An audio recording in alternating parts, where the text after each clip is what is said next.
puderam chegar aqui nessa noite. Inclusive eu também, né?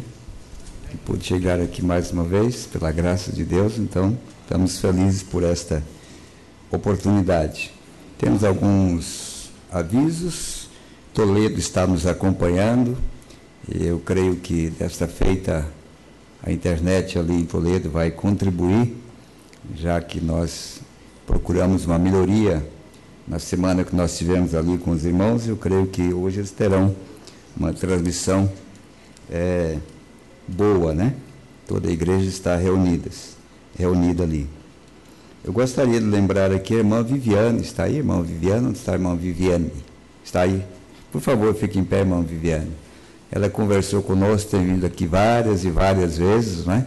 E realmente, para identificar hoje na ceia, que ela é uma ovelha aqui da igreja, nossa ovelha, irmã de vocês, e um rosto a mais que vocês têm para orar por ela. Que Deus te abençoe, irmã Viviane. Amém?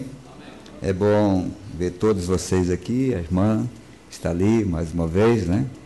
O Elifas, pessoal que vem de longe. Hoje nós temos uma grande turma que vem de longe, de Porto Alegre, Novo Hamburgo, né? Gravataí, São Paulo. Então nós estamos aqui com bastante fé. E eu espero que Deus possa fazer algo especial por nós nessa noite, né? Graças a Deus por isso. Eu trago saudações de todos os lugares por onde nós passamos, desde Passo Fundo, Mussum, Nova Prata, Vacaria, onde nós passamos, todos os lugares que nós passamos, também de Cosmópolis e de Mogi das Cruzes, lá do pastor Valdir, e também de outros particulares, né, que enviam saudações e dizendo que estão orando por nós e orando por vocês também. Graças a Deus, por isso nós não estamos sozinhos, né? Quero lembrar também sobre o livro Sobrenatural. Nós fizemos, através da internet, uma promoção, enviar gratuitamente livros para pastores, para pessoas que nos solicitaram, pagando apenas a despesa do correio.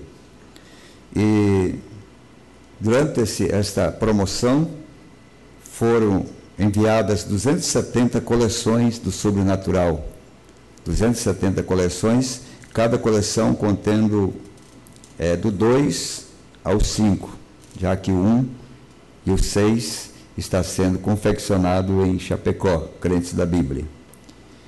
E mandamos também gratuitamente 375 livros de fotos do irmão Brana, gratuitamente. Se esses valores fossem repassados, nós teremos aqui, foi uma oferta dada aos que pediram e receberam gratuitamente. Se fosse pago tudo o que eles pediram, somaria mais de 16 mil reais. Então, foi dado voluntariamente, como um presente para nossos irmãos que visitam a nossa página, para vários pastores que às vezes não têm a condição de adquirir para a sua igreja, então eles tiveram a oportunidade de oferecer gratuitamente, como nós fizemos para eles também. Então, eu creio que foi uma oportunidade que foi dada.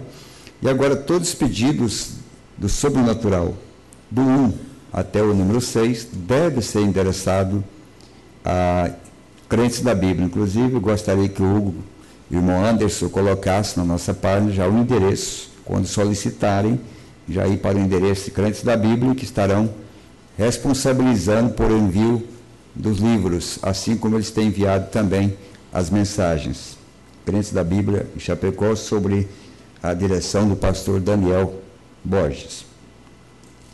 Quero lembrar também das literaturas novas que estão chegando de Crentes da Bíblia. Há muitas pessoas que não estão tirando as literaturas.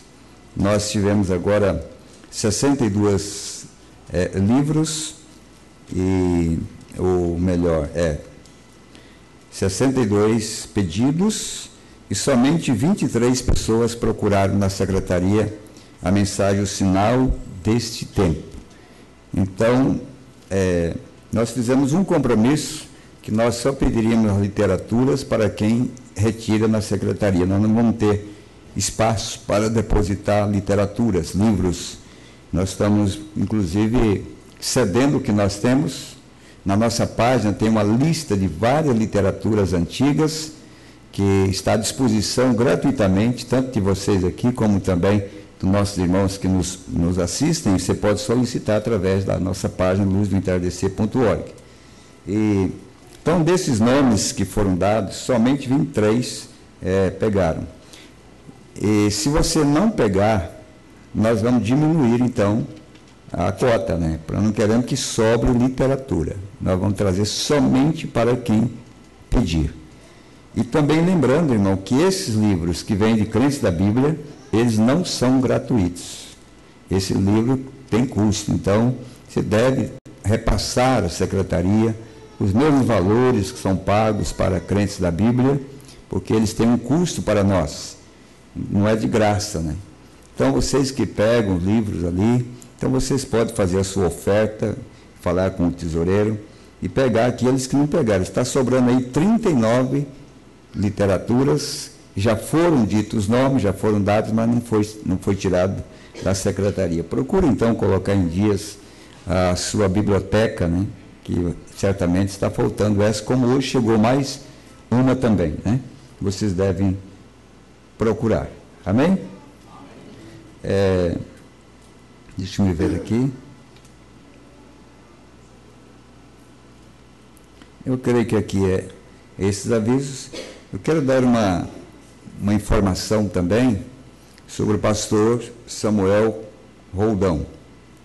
Quem sabe algum de vocês não sabe, mas ele está enfermo e passou mal recentemente, e ele está em São Paulo para fazer um tratamento especial. Ele está com um problema de fígado e realmente o caso dele foi muito grave. Os médicos que ele atenderam nesse sábado disseram que não sabe como ele está vivo, porque o que aconteceu tudo indicaria que ele teria morrido se não fosse, então, a mão de Deus. Estamos orando por ele, vocês vão lembrar de orar por ele.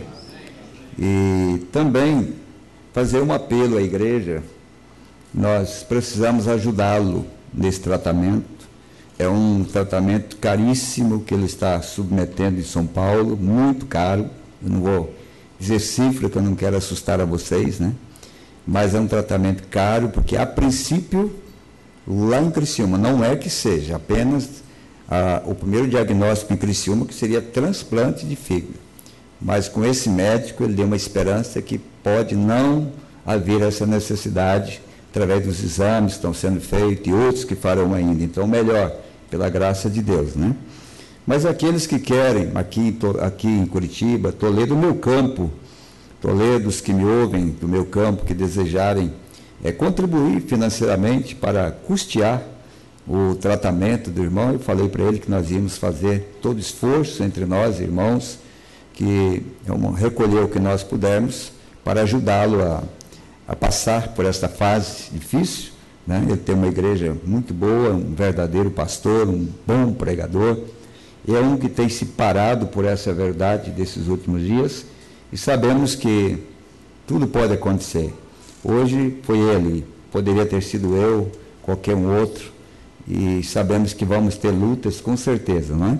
Então eu gostaria que, se você desejar fazer isso de coração, Deus pôr a quantia no seu coração, você vai na secretaria, entregue para o irmão Oséias, primeiro nosso tesoureiro ali, procure informações como fazer. Nós temos um número de uma conta em São Paulo, que está sendo disponibilizada também para que essas ofertas possam chegar até ele. Nós vamos passar para o tesoureiro ali. Então, é uma forma de ajuda ou contribuir, porque eu acho que é importante nesta hora a gente mostrarmos nossa solidariedade. Se nós não podemos fazer muito, mas pelo menos contribuir é uma parte que cada um de nós podemos fazer. E eu espero que vocês compreendam que é apenas um apelo. De todas as maneiras, Deus proverá todas as condições, mas se nós podemos fazer, não vamos deixar que outros façam, né? Vamos fazer nós mesmos aquilo que nós podemos, e eu creio que você vai realmente contribuir, Deus vai te abençoar. Não é um valor para comprar uma casa, um carro, não é nada disso, é uma questão de saúde e uma coisa muito emergente. Possivelmente, se ele fosse esperar na fila do Sistema Único de Saúde, possivelmente não teria chance. Você sabe como funcionam essas coisas, né? Então, se todos nós ajudarmos um pouquinho, com certeza nós vamos ter uma força maior e vamos conseguir o nosso objetivo, né? Eu agradeço a todos vocês que com certeza estarão ajudando e orando por ele. Amém? Creio que vocês entendem este apelo. Nós temos aqui a dedicação de duas crianças, a Sofia e o Arthur, né? Então, vamos se conhecer aqui os dois exatamente na plataforma, né? No altar. Então, eu gostaria que eles se dirigissem para cá, claro, no braço de seus pais, para que nós possamos orar por eles, pedir a bênção sobre eles, lembrando das palavras de Jesus em São Marcos, o capítulo 10, quando traziam-lhe meninos para que eles tocassem, e Jesus então os abençoava. É isso que nós vamos fazer agora com essas duas maravilhosas crianças, né? Do irmão Josué é o segundo, e do irmão Felipe é a primeira. Sofia é a primeira, e o Arthur é o segundo filho do irmão Josué. Pode vir. Já foi avisado que depois nós teremos batismo também, né?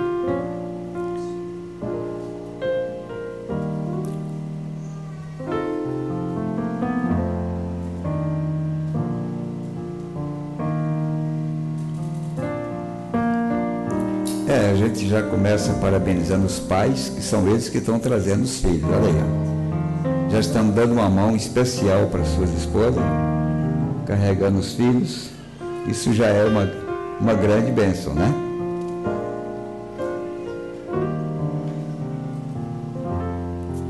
Nós vamos dar lugar primeiro às damas, né? Em primeiro lugar, e depois os cavalheiros, né, irmão José? Amém? Aqui está o irmão Felipe. Eu creio que ele está feliz pela chegada da Sofia, juntamente com a sua esposa.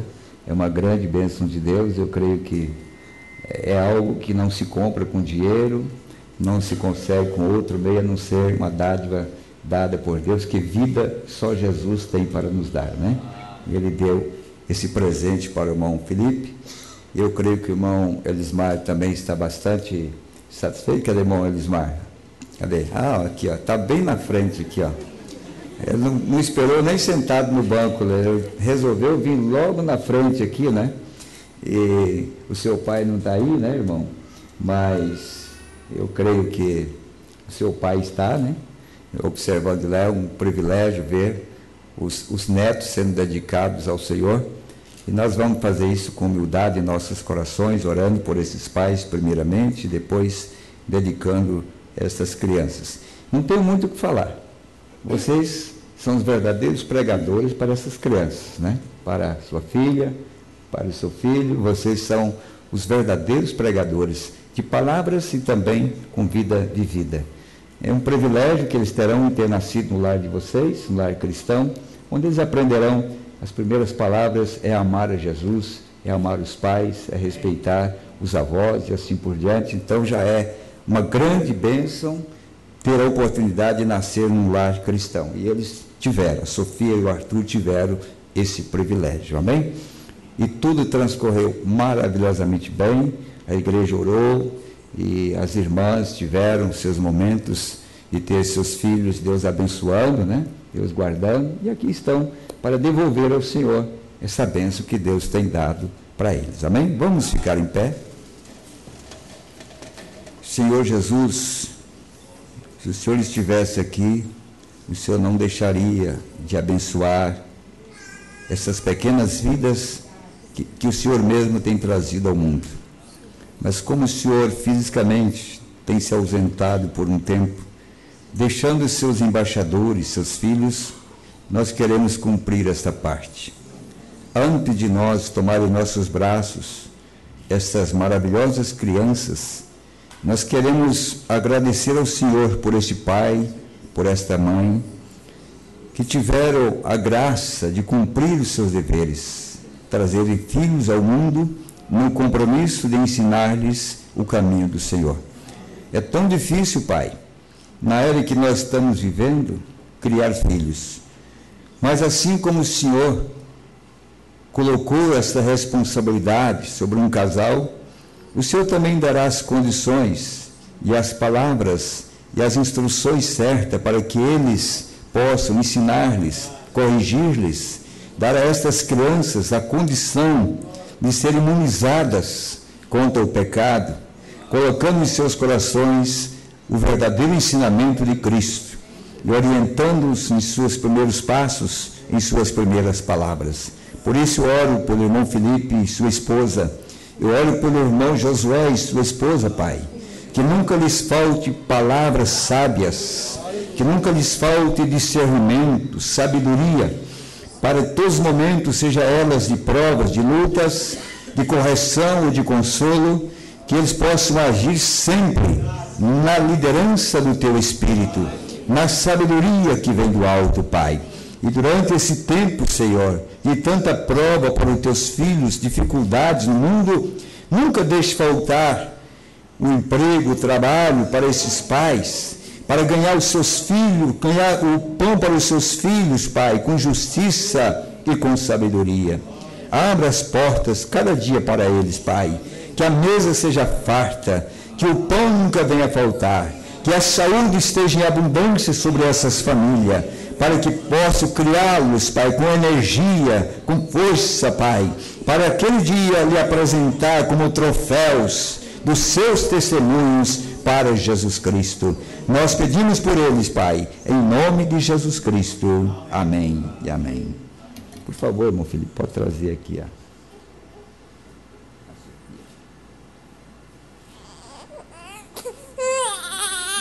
Levante as suas mãos. Ela é uma pentecostal já, né? Ela já chega aqui, já glorificando. Vocês não entendem, mas ela está glorificando a Deus. Vendo tanta gente maravilhosa aqui, ela está abismada de ver tanta gente boa, né?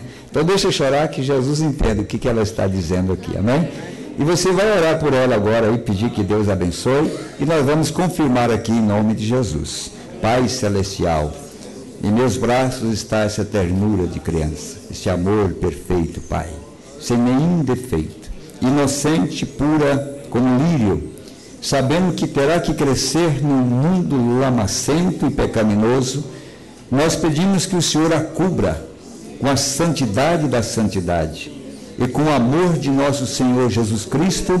Proteja, Pai, para que nunca venha se corromper com as fantasias do mundo, e quando ela se entender que é uma pessoa e puder dirigir seus próprios pensamentos e escolher o caminho, que a Sofia saiba escolher a Jesus como troféu da sua vida, como norma de vida para o seu futuro, Pai. Nesta hora, Deus, com mão levantada, esta igreja, nós abençoamos a Sofia, Pai. Pedimos as ricas bênçãos celestiais sobre ela, que o Senhor possa mantê-la sempre pura, sempre bonita para o Senhor, guardada como tesouro, para naquele dia, Pai, quando a trombeta soar, oh Deus, nós todos possamos abraçá-la como uma jovem na presença do Senhor. Guarde nesta caminhada e abençoe toda a sua vida. Em nome de Jesus Cristo nós te pedimos. Amém.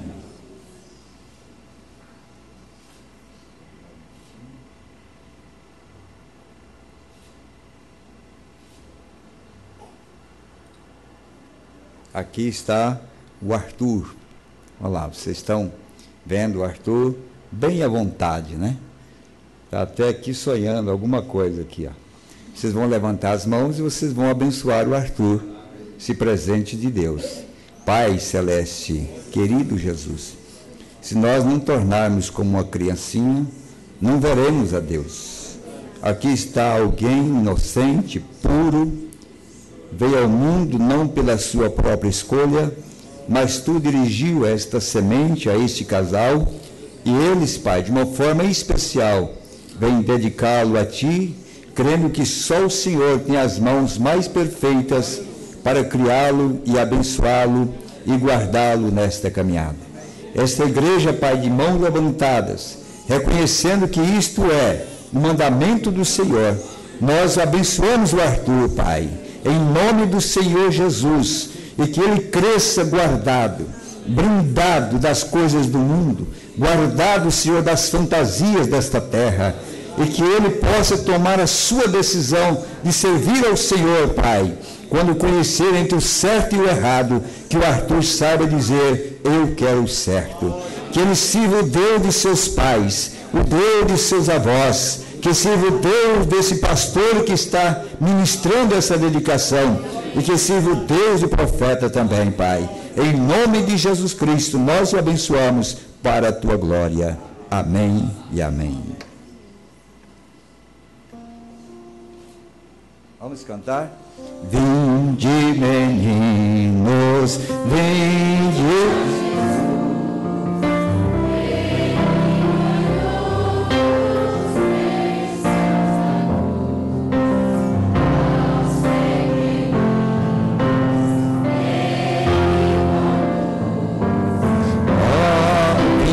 Salvador,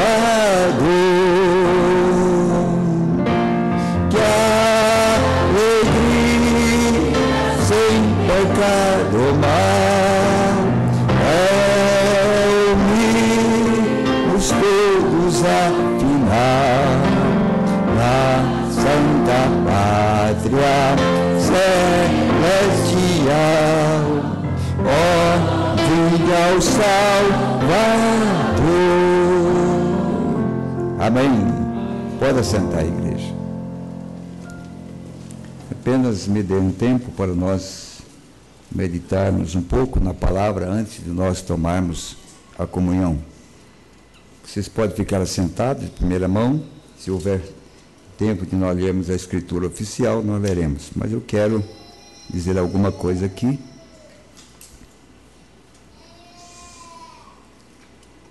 No livro de Juízes,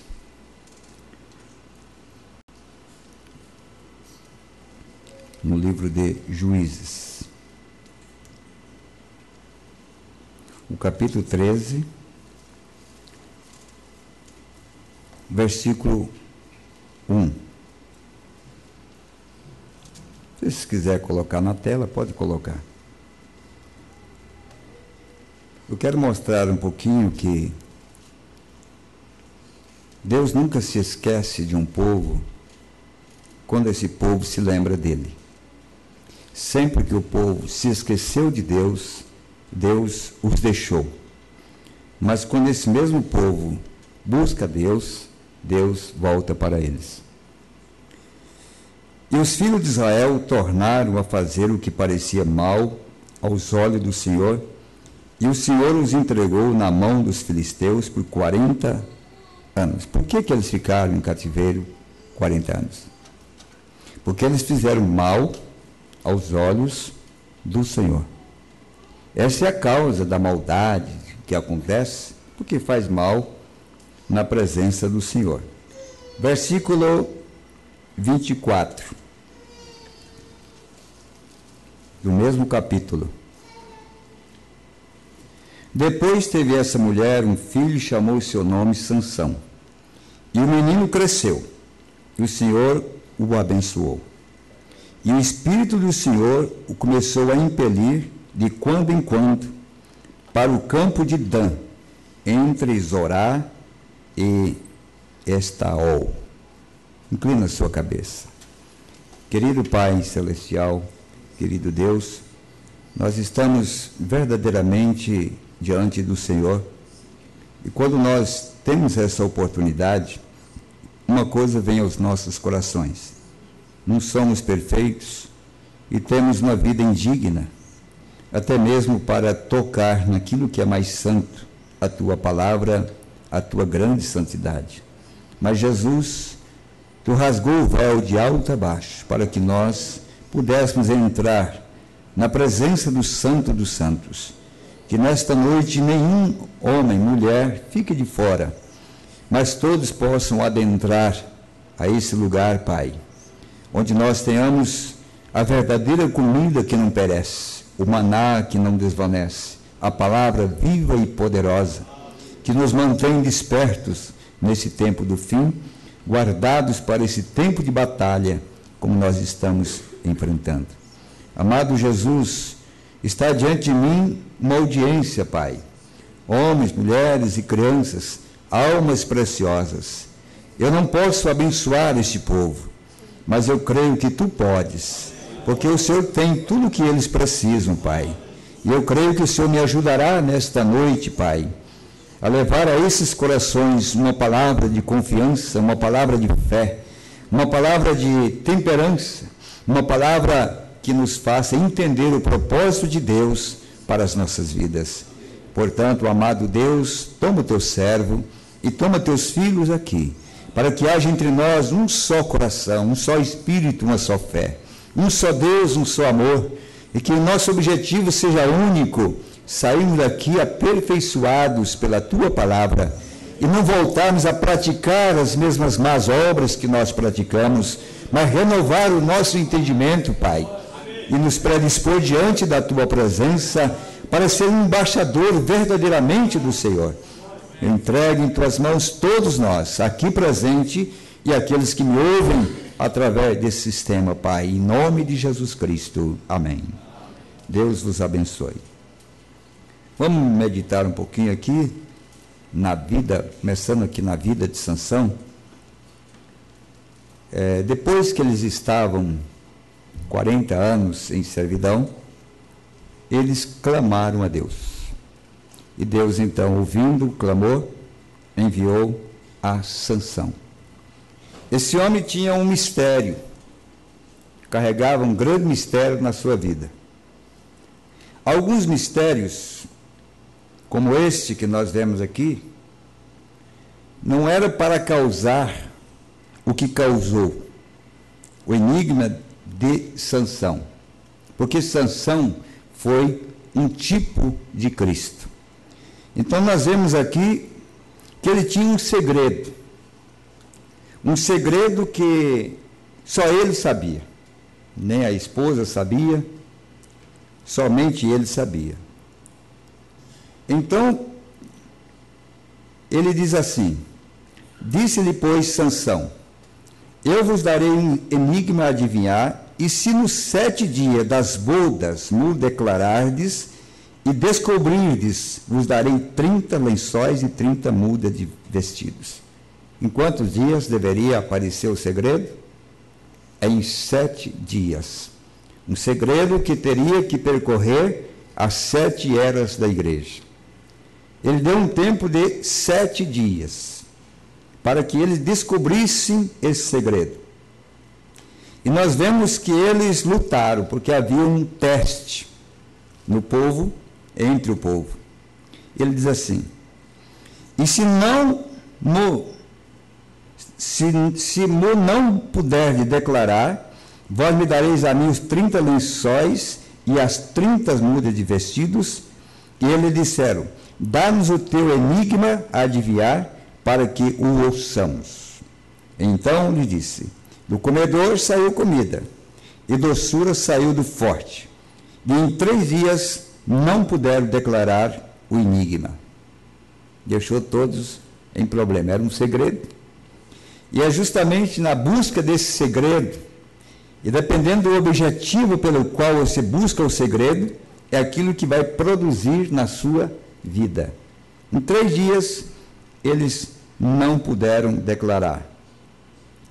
E sucedeu que, ao 7º dia, disseram à mulher de Sansão: persuade a teu marido que nos declare o enigma, para que, porventura, não queimemos a fogo a ti e a casa de teu pai. Chamássemos vós aqui para possuir o que é nosso, não é assim? O próprio segredo que estava oculto é o que estava pressionando os inimigos a trazer uma destruição sobre a própria mulher de Sansão, sobre a própria igreja. Aquilo que era escondido estava causando no povo uma euforia tão grande, mas eles queriam descobrir o segredo não para benefício próprio. Veja o que eles queriam. Vocês vieram aqui, vocês estão aqui conosco, disse para a mulher. Ou você nos declara, ou nós vamos queimar toda a tua casa. Era uma promessa ruim, difícil, né? Você não poder declarar o segredo e saber que havia uma ameaça para isso. E a mulher de Sansão chorou diante dele, porque nem ela sabia, a igreja não sabia. Chorou diante dele e disse: tão somente me aborreces e não me amas, pois deste aos filhos do meu povo um enigma a adivinhar, e ainda não declaraste a mim.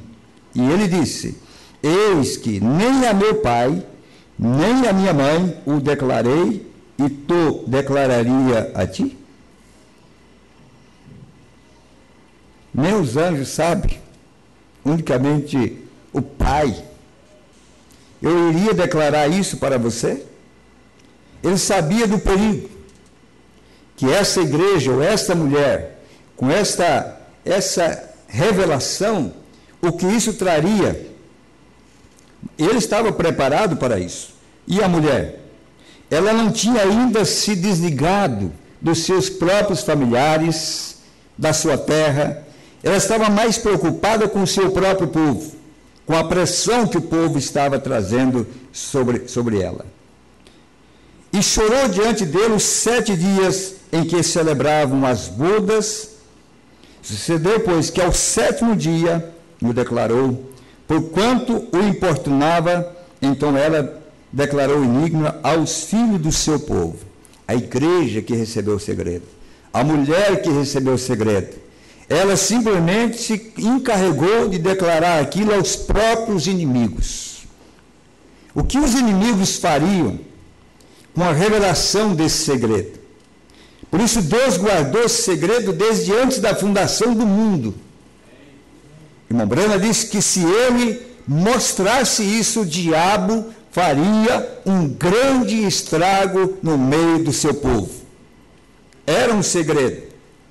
E quando a igreja recebeu o segredo no 7º dia, o que produziu para ela, para si próprio, que deveria ser uma bênção para ela, porque ela era casada com Sansão, e se ela não declarasse o segredo, quem ia ser beneficiado era o seu marido, era Cristo. Mas ela estava impedindo do próprio Cristo ser abençoado, receber os benefícios. Ela devia pensar: não, isso é um segredo para mim, e se eles não ouvirem, ou se eles não conhecerem o segredo, quem vai ser abençoado é Sansão, recebendo os 30 lençóis e assim por diante. Porque o segredo, a bênção, era para ela. Para que aqueles lençóis? Para que todas aquelas coisas? Eles seriam abençoados. Mas veja que quando ele declarou isso para ela, ao invés dela guardar aquilo como segredo para ela, era uma virtude que ela tinha, conhecer os segredos do marido, o segredo de Cristo que ela fez, ela simplesmente começou a dizer para os inimigos. Mas quem eram esses inimigos? A sua própria parentela, a sua terra, o seu país e assim por diante.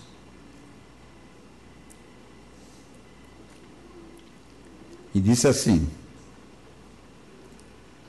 disseram depois os homens daquela cidade ao 7º dia, antes de se pôr o sol. Então, eram antes do pôr do sol. Nós estamos vivendo a mensagem do pôr do sol. Amém? Antes do pôr do sol. Olha, disseram depois os homens daquela cidade ao 7º dia, antes de se pôr o sol: que coisa há mais doce do que o mel, e que coisa há mais forte do que o leão? E ele lhe disse: se vós não lavrasseis com a minha novilha, nunca tereis descoberto o meu enigma. Veja que Satanás, ele foi buscar o segredo justamente ao lado de quem tinha o segredo, que era a esposa de Sansão. O que Satanás está fazendo hoje, lavrando hoje, se ele não tivesse ouvido da sua boca determinadas coisas, se a igreja tivesse mantido positivamente na palavra e tivesse guardado esse segredo para si, o diabo não tinha o que fazer com tantas falsas doutrinas, tantos falsos ensinamentos. O culpado de tudo isso é a igreja que não pôde guardar o segredo para si. E por isso tem vindo sobre nós, tem vindo sobre o povo, toda essa tremenda perseguição, porque a mulher, a igreja, não soube guardar o segredo que foi dado para ela. Sansão discerniu na hora: vocês não têm capacidade de ter revelação, vocês estão copiando da minha igreja, vocês estão trabalhando com a minha esposa, vocês não têm capacidade de ler, de examinar, de buscar, e pôr o joelho no chão para ser revelado. Vocês estão pegando uma religião de segunda mão. Não foi Deus que revelou isso para vocês, mas foi a minha mulher que não teve a capacidade de guardar, e vocês então estão lavrando com a minha novilha, disse Sansão. O diabo não está fazendo nada hoje. Todas as façanhas que o diabo está fazendo hoje, eles estão fazendo exatamente com aquilo que foi revelado para nós, que para nós foi revelado. O que ele está dizendo? Se vocês não tivessem persuadido a esposa, você não tivesse pressionado a igreja, você não tivesse rodeado, e quem era? Aqueles que vieram para tirar o segredo da mulher, eram seus próprios familiares, era a sua própria terra. Mas desde que ela tinha se casado com Sansão, ela tinha que ter eliminado este elo de amor humano, afeto. Ela deveria ter se casado exatamente com Sansão, e ele seria o homem da sua vida, e ela permaneceria fiel a ele. Se nós casamos com Cristo, ele deveria ser o único, absoluto da nossa vida, ele deveria ser o principal da nossa vida. Nós não deveríamos ter afeto a nada do mundo.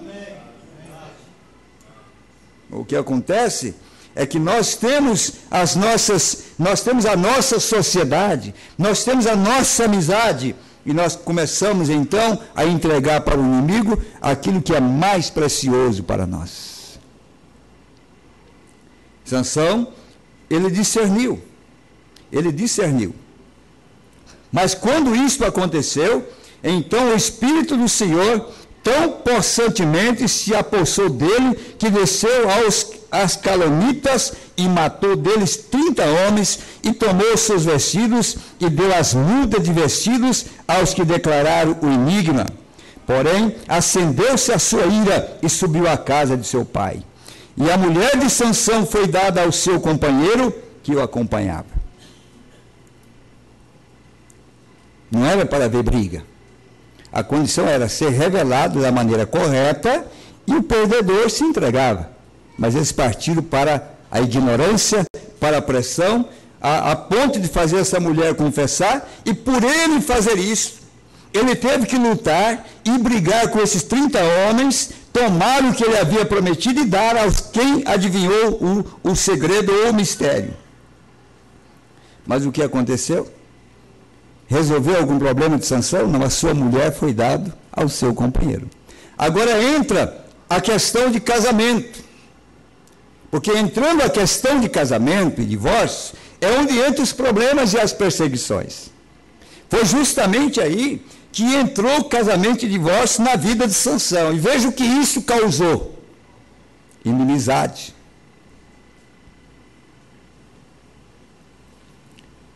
Levou Sansão a se revoltar contra os seus inimigos. Porque às vezes Deus levanta um homem para libertar o seu próprio povo, e o próprio povo quer destruir o homem. Sansão disse: é assim que vocês querem? É a força? É a questão da briga? Eu sei que o Espírito do Senhor está sobre mim. Eu sei que Ele me ungiu para esse propósito. Eu fui levantado. A minha mãe contou que um anjo apareceu para ela e revelou que ela teria um filho. O meu nome foi o nome dado por Ele. E eu sei quem eu sou. Então agora nós vamos afugentar os nossos inimigos. Isso é o Espírito do Senhor que começa a persuadir contra os seus inimigos. E aqui Sansão, depois que tomaram a esposa dele, depois que tomaram a esposa dele e deram a um companheiro, Sansão então ficou valente. E aconteceu depois de alguns dias, que na cega do trigo, Sansão visitou a sua mulher com um cabrito e lhe disse: entrarei na câmara a minha mulher. Porém o pai dela não o deixou entrar. Não permitiu. Porque disse seu pai: por certo dizia eu que de todo o aborrecias, de sorte que a dei ao teu companheiro, porém não é sua irmã mais nova, mais formosa do que ela. Toma, pois, em seu lugar. Então Sansão disse acerca deles: inocente sou esta vez para com os filisteus, quando lhes fizer algum mal. Era Deus trabalhando. Porque Deus tinha que vingar esses filisteus. E Deus tinha que instigar esse Sansão a criar uma revolta. E para criar essa revolta, então Deus teve que permitir que a sua mulher fosse tirada dele. Para instigar a Sansão a cumprir esse propósito. A partir de então, quando ele teve motivo para brigar, então agora ele não estava mais fora da direção de Deus. Agora havia motivo para aquela briga. E Sansão então topou a parada. Sansão topou a parada. E foi Sansão e tomou 300 raposas. E tomando tições, a tição no meio, tições as virou no meio de cada duas caudas. Pegar uma raposa não é fácil, e 300. Mas quando ele tinha o compromisso de cumprir o propósito de Deus, Deus sempre vai arrumar um jeitinho para se cumprir. E quando ele, aborrecido com o seu casamento de divórcio, disse: agora eu vou mexer com meus adversários. Eu vou mandar fogo lá na seara dos meus adversários. Pegou aquelas raposas e colocou fogo, porque sabia que o trigo estava no tempo da colheita. Em que tempo nós estamos vivendo? Nós estamos no tempo da colheita. Nós estamos no tempo do trigo maduro. Nós estamos no tempo da colheita final. O Mombrana diz que nós estamos no tempo da colheita, não é planta mais. E Sansão sabia que se essas raposas fossem ali, eles iriam instigar os seus inimigos. E tem coisa que é provocante mesmo. Já que tem que brigar, então vamos brigar mesmo. Sansão disse: agora eu vou fazer por um motivo. Primeiro, tomaram minha mulher, enganaram ela, tomaram minha mulher, me separaram de mim. Agora eu tenho um motivo para pregar essas raposas, e agora eu vou enticar meus adversários. Então, disse assim: e chegou fogo aos tições e largou-as na seara dos filisteus. E assim abrasou os molhos com a cega do trigo e as vinhas com os olivais. Meu Deus do céu. O que a internet está fazendo hoje? É tanta raposa saindo nos campos e entrando e colocando fogo nos olivais e nos trigais, e a revolta se levantando. Mas é tempo de acertos, é tempo de Sansão tomar a sua posição. Mas o que custa isso para Sansão? Ele não saiu para pôr fogo lá, mas ele tinha uma forma de levar o fogo aos seus inimigos. É o que esses DVDs estão fazendo pelo Brasil afora, viu? É fogo no meio dos filisteus. Sansão sabia. Então disseram os filisteus: quem fez isso? Quem fez isso? Quem é que ia fazer a não ser ele? Sansão. Quem fez isso? Quem não sabia que era ele? Mas eles queriam alguém que entregasse ele. Quem é que fez isso? Quem é que está fazendo isso? Causando esse alvoroço? Quem está fazendo tudo isso? Quem é? E disseram: Sansão, o genro de Timnata, porque ele tomou sua mulher e a deu ao seu companheiro. Então subiram os filisteus e queimaram a fogo a ela e a seu pai. Eles queriam briga mesmo. Estavam mexendo com fogo. O problema não era as raposas. O problema era Sansão. Estão matando as raposas, mas o problema não está nas raposas. O problema era Sansão que estava dando problema para eles. Mataram. A Bíblia diz aqui, ó, queimaram a fogo e a ela e a seu pai. Então lhe disse Sansão, assim o haveis de fazer? Pois havendo-me vingado eu de vós, então cessarei. E feriu-os com grande ferimento, perna juntamente com coxa, e desceu e habitou no cume da rocha de Etã. Então os filisteus subiram e acamparam contra Judá, e estenderam-se por Leque. Então ele subiu mais alto, foi lá na rocha. Rocha é revelação.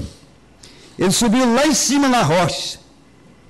Então os filisteus subiram e acamparam-se contra Judá e estenderam-se por Leque. E disseram os homens de Judá,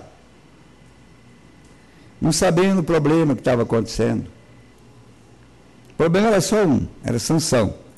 Mas os homens de Judá não sabiam, estava tudo preso, cativo, escravo, acostumado a servir os filisteus. E quando veio o libertador para acabar com aquele jugo, deveriam eles estar felizes por Deus ter levantado um homem que pudesse pôr o pingo no i, pudesse pregar a palavra. Aqueles homens de Judá disseram, por que subisse contra nós? E eles disseram, subindo para amarrar a Sansão, para lhe fazer a ele como ele nos fez a nós. Em outras palavras, subindo para fazer ele calar, subimos para amarrá-lo, subimos para fazê-lo se calar, porque ele tem sido culpado da nossa seara estar pegando fogo, porque está pegando fogo mesmo. O que o irmão Brana fez? O irmão Brana veio no mundo inteiro com a sua mensagem e colocou fogo em todas as searas dos filisteus, em todo lugar. Não há nenhum lugar da terra hoje que está livre dessa mensagem chegar. E aonde ela chega, ela quebra os grilhões dos inimigos. Ela abre porta, ela arrebenta cerca, ela derruba muro, como foi no dia de Josué. Não há nada que segura um filho e uma filha de Deus. Não há família, não há afeto, não há nada que segura. Nós estamos vivendo o tempo da libertação plena, porque Cristo veio para nos dar essa própria libertação.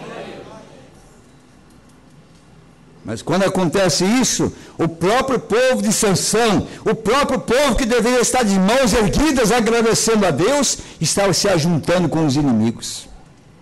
Coisa falsa, irmão. Se ajuntar com seus adversários, pessoas que não respeitam a Bíblia, pessoas que não respeitam a Deus, filisteus que não respeitam a palavra, que não respeitam a Deus, não respeitam a manifestação de Deus, não respeitam a Deus nesta era que está caminhando ainda em carne humana. E você vai ter companheirismo, e você vai ter se associar, e você acha que tem que se associar. Olha aqui, ó. Quem é culpado disso? Sansão. Então 3.000 homens de Judá desceram até a cova da rocha de Etã e disseram a Sansão, não sabias tu que os filisteus dominam sobre nós? Por que, pois, nos fizeste isso? Por que você foi mexer nessas coisas? Por que você foi pregar essas coisas? Não sabe que eles são maiorais? Não sabe que eles são os grandes? Não sabe que nós estamos vivendo sobre a escravatura dos filisteus? Por que trazer algo para instigar esse povo contra nós? O povo de Deus sempre foi a minoria, nunca foi a maioria, mas Deus sempre se parou pela minoria. Mas olha, mais difícil, Deus provou que Ele é Deus. Por que vocês fizeram isto? Não sabias tu que os filisteus dominam sobre nós? Por que, pois, nos fizesse isto? E ele lhe disse, assim como eles me fizeram a mim, eu lhes fiz a eles também. Elas por elas. E disseram-lhe, descemos para te amarrar, para te entregar nas mãos dos filisteus. Quem estava procurando amarrar filisteu? Eram os inimigos? Não. Eram os amigos dele. Era o povo da sua própria terra. Não eram os inimigos. Quem está amarrando a igreja hoje não são os inimigos. É os próprios amigos que estão amarrando a igreja para não prosseguir adiante. Porque aqui nós vemos que era o próprio povo de Sansão, eram os amigos. Ora, se subisse o inimigo em cima daquela rocha, eles nenhum subsistiriam à força de Sansão. Mas como eram amigos, a força de Sansão tornou-se pequena. Ele não podia entender que os inimigos que estavam ali estavam vestidos de amigos para tirar dele aquilo que Deus tinha dado, que era o poder para destruir os inimigos. E às vezes aquilo que Deus nos deu para destruir cada inimigo é aquilo que nós jogamos fora. E disseram-lhe: descemos para te amarrar, para te entregar nas mãos dos filisteus. Então Sansão lhe disse: jurai-me que vós mesmos não me acometereis? Em outras palavras, você é meu amigo mesmo? Você jura que você não vai me entregar para os inimigos? Quem eram eles? Amigo de Sansão. E ele lhe fará dizendo: não, mas fortemente te amarraremos e te entregaremos na sua mão, porém de maneira nenhuma te mataremos.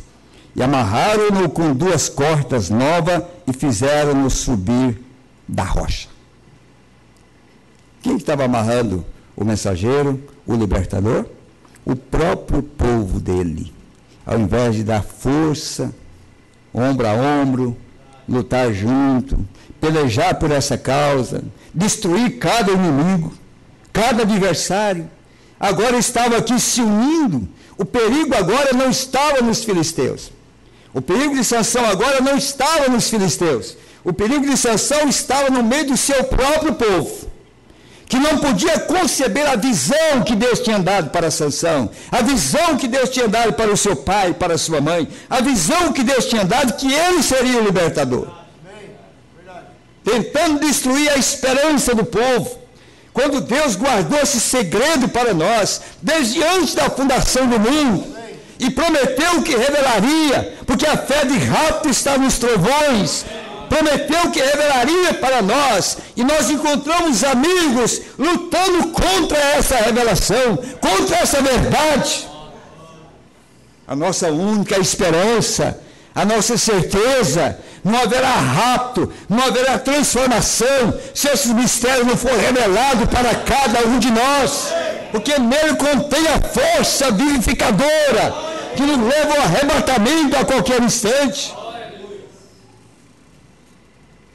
Amarrando, amarra aqui, amarra ali, faz uma reunião aqui, outra ali, para amarrar aquilo que foi prometido para nos dar a vitória. Amarraram.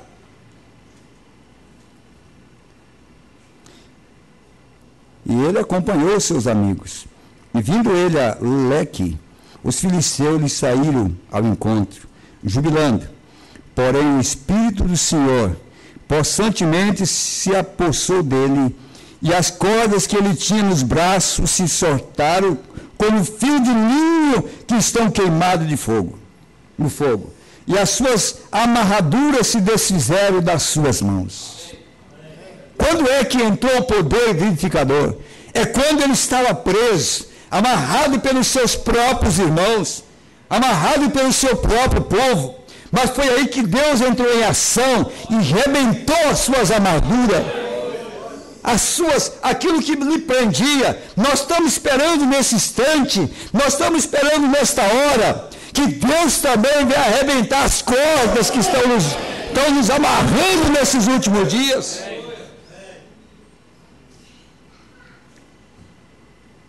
Que coisa tremenda. E nós vemos que os próprios homens de Sansão estavam amarrando ele para ser entregue aos seus inimigos. E achou uma queixada fresca de um jumento, e estendeu a sua mão, e tomou-a, e feriu com ela 1000 homens. Amém. Então disse Sansão: com uma queixada de jumento, um montão, 2 montões, com uma queixada de jumento feri a 1000 homens. Porque agora, o próprio Deus que tinha lhe dado a comissão, estava provando que Deus estava com ele. Quando o seu próprio povo lhe rejeitou, quando o seu próprio povo não lhe entendeu, Deus agora entrou em cena para mostrar que Deus estava com ele. Não precisava ninguém ajudar a Sansão, ele precisava só de Deus. E Deus o acudiu. Assim como tudo que nós vamos fazer para Deus, nós temos uma oposição. Principalmente se Deus estiver na liderança. Abra sua Bíblia aí no livro de Esdras, o capítulo 1.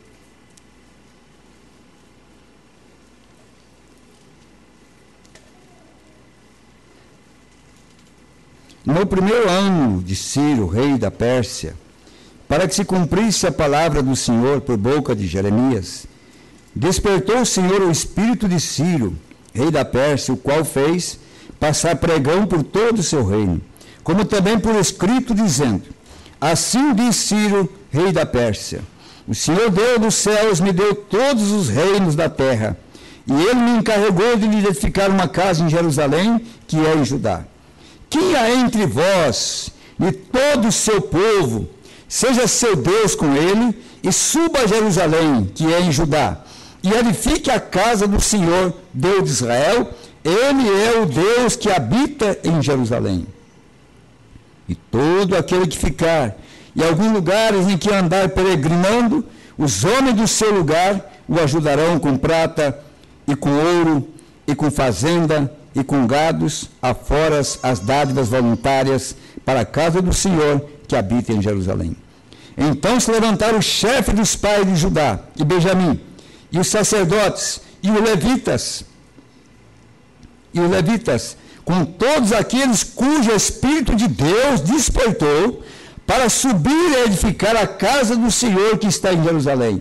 E todos que habitavam nos arredores lhe confortaram as mãos, com vasos de prata, com ouro, com fazenda, com gados e com coisas preciosas, afora tudo que voluntariamente se deu. Quem é que foi escolhido para edificar a casa? Não eram obrigados. Não eram pessoas que estavam escravizadas pelo próprio povo de Deus. Então se levantou o chefe dos pais de Judá e Benjamim, e os sacerdotes, e os levitas, com todos aqueles cujo Espírito Deus despertou.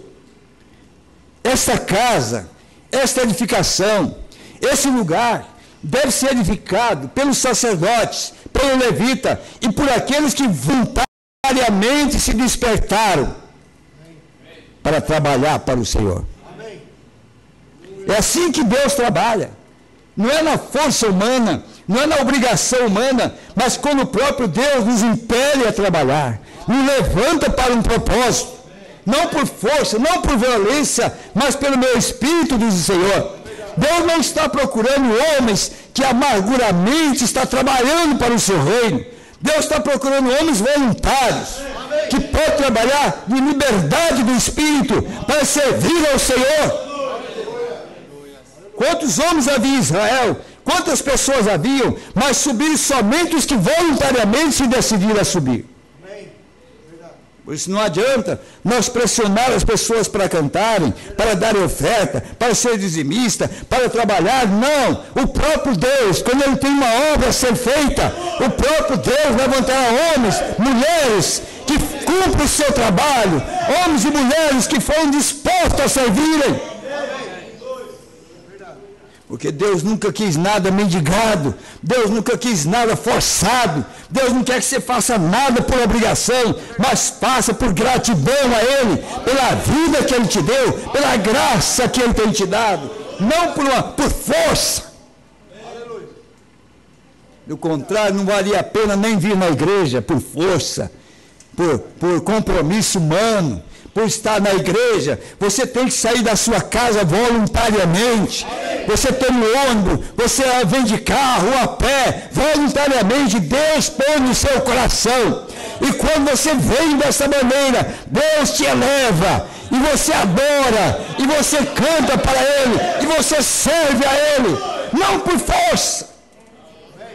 O que nós estamos precisando hoje não é uma dose de força, mas uma dose de voluntariarismo para nós poder servir ao nosso Deus. Porque do contrário, nós vamos ter uma igreja escravizada por sacerdotes, por pastores.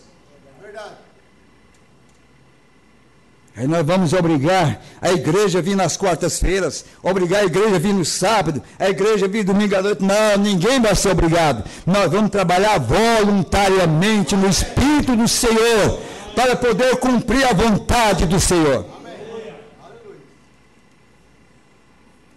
Aí não temos tempo para lamentar ou para murmurar. Nós temos tempo para ser agradecido a Deus. Voluntariamente, então a carta havia sido dada. Ciro tinha anunciado: eu fui colocado para esse propósito, mas eu sozinho não posso fazer. Ciro disse: eu escrevo a carta, eu dito as ordens, eu dou todo o apoio, mas eu não posso fazer sozinho. Mas ele diz assim: quem há entre vós, de todo o seu povo, seja Deus com ele, e suba a Jerusalém, que é em Judá, e edifique a casa do Senhor, Deus de Israel. Ele é o Deus que habita em Jerusalém. Isso eu não posso, mas se o povo estiver disposto, se o povo estiver conforme a isto, vocês poderão fazer, que eu darei todo apoio para que seja feito. Amém. Então isso causou uma alegria no meio dos voluntários. No meio dos voluntários, criou uma alegria, a oportunidade de fazer alguma coisa para o reino de Deus, dado agora pelo próprio rei. Então, no capítulo 3, ele diz assim: e chegando, pois, o 7º mês, 7 é perfeição, amém? Chegando, pois, o 7º mês, e estando os filhos de Israel já nas cidades, no 7º mês, o povo de Israel já estava na cidade. Mas o que é que faltava para esse povo? Ele já estava na cidade. O mensageiro veio com a mensagem para nos tirar da denominação, nos tirou dos rincões denominacionais, nos colocou em marcha para a terra prometida. Nos tirou do Egito para nos colocar na terra prometida, mas no 7º mês ele já estava em Jerusalém, já estavam reunidos, já estavam nas cidades, e se ajuntou o povo como um só homem. Aonde? Em Jerusalém. Foi ali que eles tornaram um só homem, um só coração, um só ideal. Quando nós viemos à casa de Deus, com esse objetivo de ser um só homem, e nós vemos o enfermo, ou a necessidade, e nós temos a condição de tornar um só homem na fé, no amor uns pelos outros, nós veremos as obras de Deus serem realizadas no nosso meio.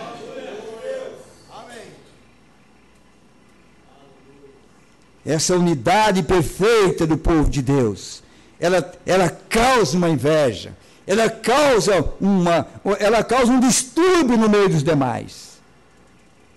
Eles não querem ver o nosso progresso, eles não querem ver a nossa unidade, eles não querem ver a nossa vitória, eles não querem ver a nossa prosperidade, não.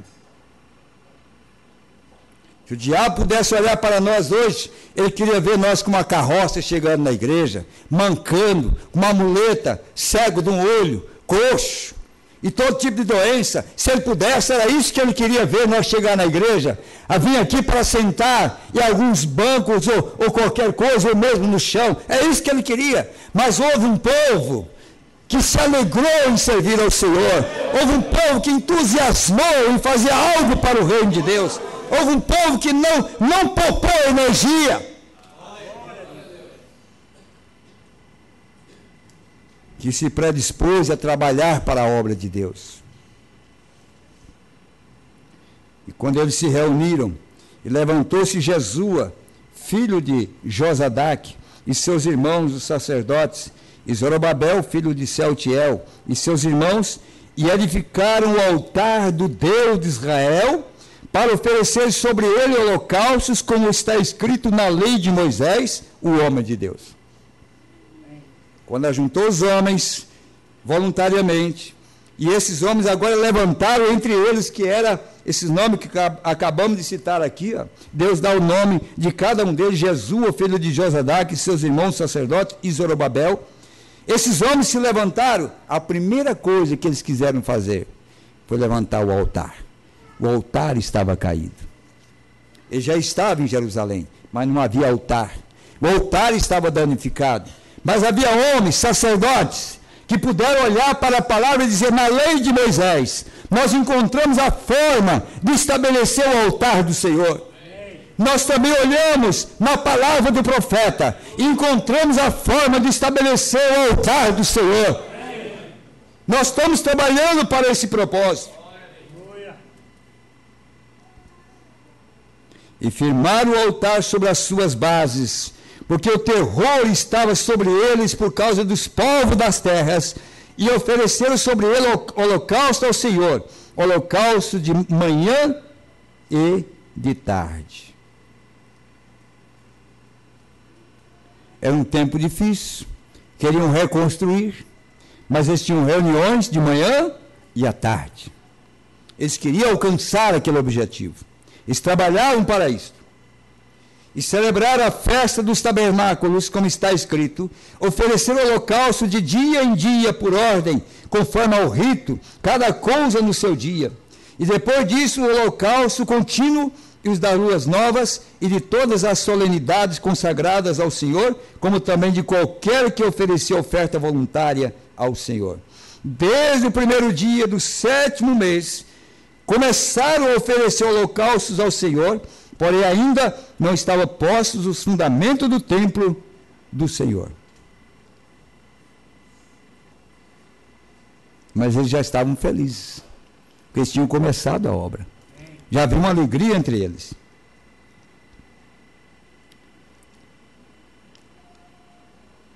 Então, no versículo 8, ele diz assim: e no 2º ano da sua vinda à casa de Deus em Jerusalém, no 2º mês, começaram Zorobabel, filho de Saltiel, Jesua, filho de Josadaque, e os outros seus irmãos, os sacerdotes e os levitas, e todos que vieram do cativeiro a Jerusalém, e constituíram levitas da idade de 20 anos e daí para cima, para que aviassem a obra da casa do Senhor.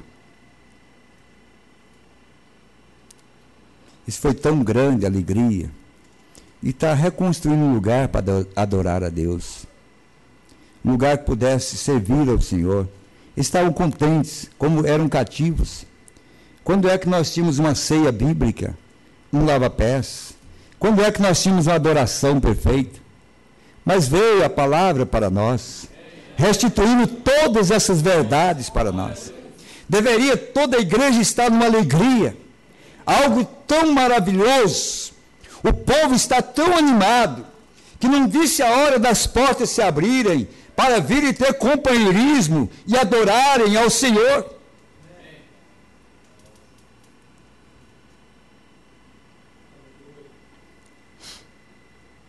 Então se levantou Jesus, seus filhos, seus irmãos, Cadmiel e seus filhos, os filhos de Judá, como um só homem, para vigiarem os que faziam a obra na casa de Deus, os filhos de Henadade, seus filhos e seus irmãos, os levitas.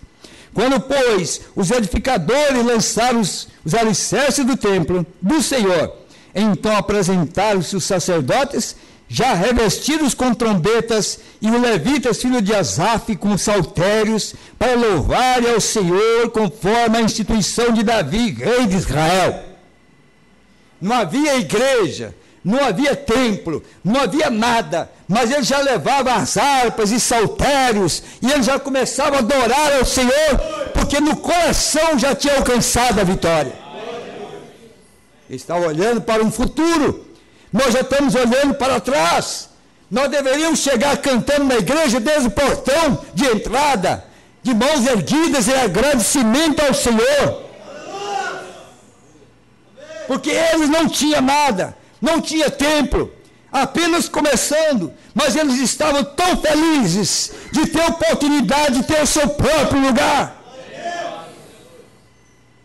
E veja o que eles faziam. E cantavam às vezes, às revezes, louvando e celebrando ao Senhor, porque é bom, porque a sua benignidade dura para sempre sobre Israel. E todo o povo jubilou com grande júbilo, quando louvava ao Senhor pela fundação da casa do Senhor. Quando é que eles louvavam? Quando viram os fundamentos da casa do Senhor, já era motivo de estar alegre. Será que nós podemos comparar com esse povo? Nós podemos comparar com essa gente que estava tão felizes? Irmãos, eles não tinham carros, eles não tinham dinheiro, eles não tinham casas boas, eles tinham marca nas costas, porque eram cativos, eram escravos, mas Deus tinha chamado para uma terra de libertação.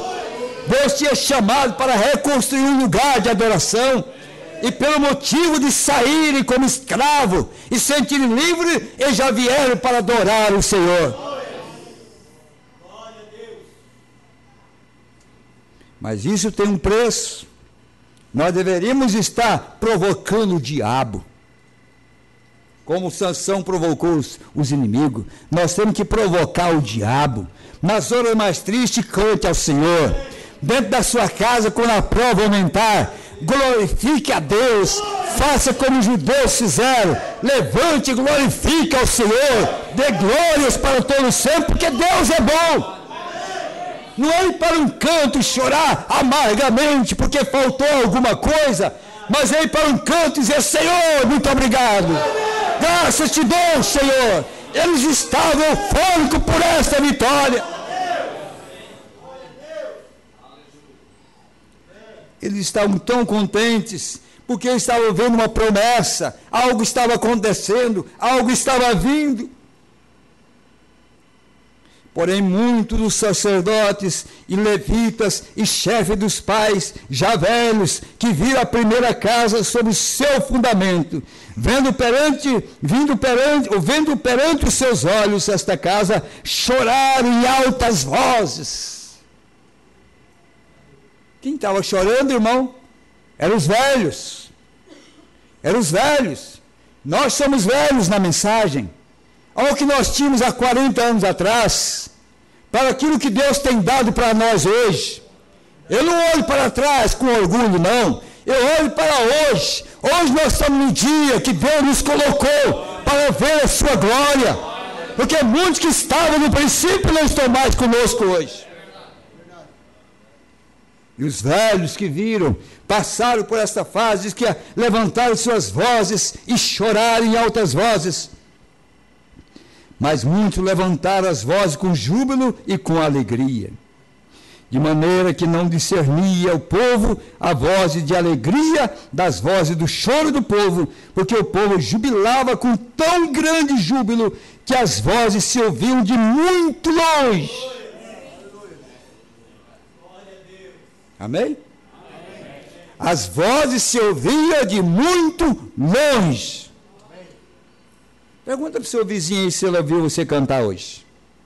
Porque às vezes nós cantamos, nem o vizinho do banco ouve o que você está cantando. Mas aqui, esse povo que tinha a promessa de um tabernáculo, a promessa de um templo, a promessa de fundar uma igreja para si, eles cantavam, aqueles velhos, jovens, que ouviam muito longe.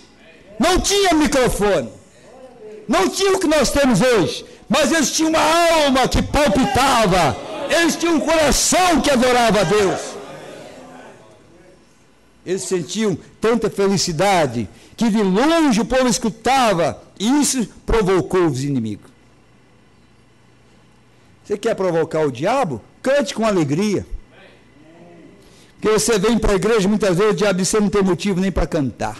Ó tua mulher, ó teu esposo, ó tua filha, ó o problema que você está, financeiro, todas as coisas. O diabo tenta fazer, mas você deveria falar: não, Satanás, hoje eu tenho mais motivo ainda para louvar o Senhor, porque eu tenho a promessa da vitória. Eu tinha a promessa que o Senhor fez, que seria a solução dos meus problemas. E quando nós fazemos isto, nós provocamos o inimigo. Sabia? Ouvindo, pois, os adversários de Judá e Benjamim, que os que tornaram do cativeiro edificavam o templo ao Senhor Deus de Israel, ouvindo. O seu testemunho tem que ser falado lá, viu? Aonde você vai, você tem que dar testemunho de quem você é. A vida que você está vivendo. Ouvindo, pois, os adversários de Judá e Benjamim. Eles ouviram. O que eles ouviram? Um povo feliz, um povo abençoado, um povo que cantava. Não tinha nem templo. Estavam começando a obra, mas eles podiam irradiar a sua alegria, o seu prazer em servir ao Senhor, que os próprios inimigos ouviam que eles estavam felizes. Aleluia. Por quê? Porque essa alegria muda as coisas, essa alegria transforma o ambiente, essa alegria muda aquele ambiente. Aquele amigo disse para o outro assim, eu tenho uma mulher crente, eu tenho uma esposa que é uma verdadeira cristã. O outro disse, eu duvido. Eu provo para você que ela é. Aquilo é igreja, irmão. Aquilo é a igreja, é o tipo da igreja. Eu provo que ela é. Então vamos lá. Vamos lá, nós vamos fingir que nós somos bêbados e nós vamos aprontar dentro da sua casa e vou ver com que cara a tua mulher vai ficar. Irmão, você pode dizer isso agora que você tem uma esposa crente, um marido crente, e dizer não, passa qualquer prova. Aquele homem não era um convertido. Era o testemunho de um homem que não era convertido. Ele disse, não, eu provo para você. Nós vamos lá e eu provo que ela é uma cristã. E foram. Vocês conhecem a história. E ela preparou tudo o que ela podia, o melhor que podia, preparou a melhor toalha que tinha, fez o melhor que ela podia e colocou diante deles ali, e eles fingindo de bêbado. Sabe o que ele fez? Pegou lá na beiradinha da toalha, virou tudo no chão. E ainda gritou para ela ainda.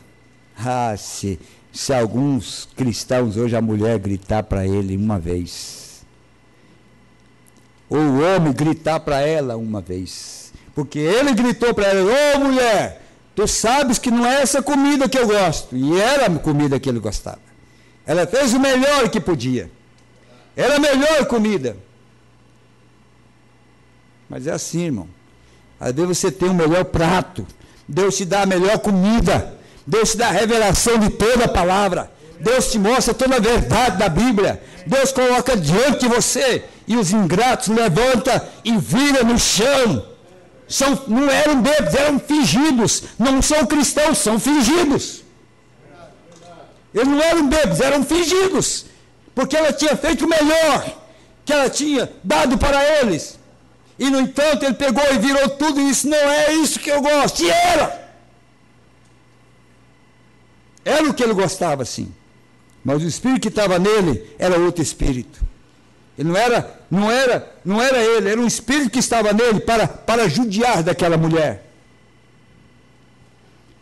Sabe o que ela disse? Eu vou preparar outro então. E ela foi para a cozinha, o que ela foi fazer? Chorar? Amargurar? Pedir divórcio? Trocar de marido? Porque incompatível com a sua natureza, né? Pastor troca de marido, de esposa, porque é incompatível com ele. Eu também não gosto da cor do meu carro, eu posso comprar outro de outra cor, eu jogo esse fora. É a mesma coisa. Não, aquela mulher, ela foi para a cozinha, e lá, ela começou a louvar ao Senhor. Levará Jesus à cruz sozinho? Eu também tenho uma cruz para levar. Quando ela começou a cantar, quando ela começou a louvar ao Senhor, na hora de prova, o Espírito Santo caiu lá na sala, e aqueles homens se converteram, e ela ganhou para Jesus. Nós estamos precisando desse cristianismo. Sabe o que faz isso? Cristo.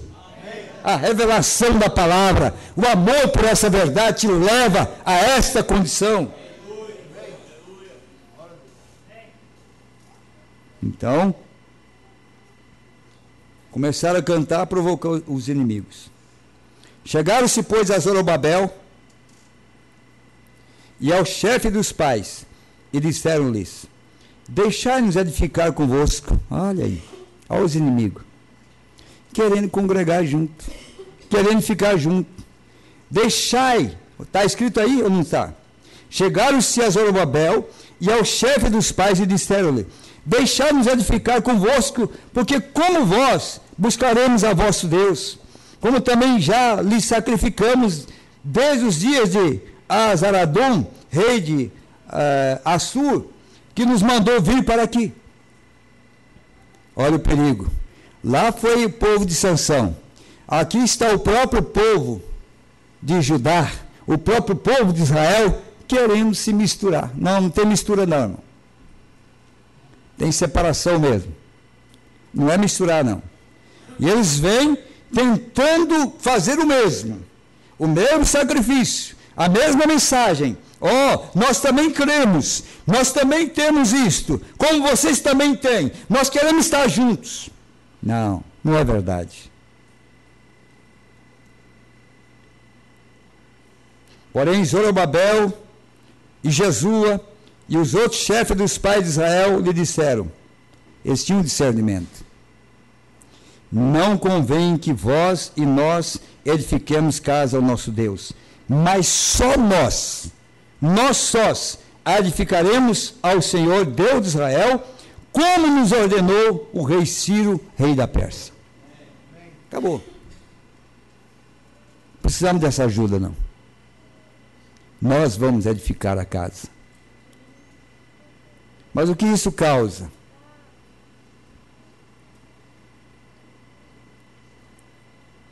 Todavia, o povo da terra debilitava as mãos do povo de Judá. Sabe o que é isso? Trazendo mentiras, difamação, desanimando suas mãos encorajadas, jogando sombra. A Bíblia diz que os povos da terra jogavam essas coisas para debilitar a mão dos trabalhadores. Olha aqui, ó. Debilitava a mão do povo de Judá, inquietava-os no edificar. Estava inquietando. Ele não tem paz mais, irmão. Tudo serve para provocar, tudo serve para se moverem contra a verdade. Mas quem era esse povo? É o povinho que queria estar junto. Eram os elementos que queria estar junto para edificar. É eles que, não tendo entrada, não tendo conhecimento, não tendo chamada para isso, agora eles debilitavam. Diziam, não é bem assim não. Não é dessa maneira, debilitando as mãos dos trabalhadores.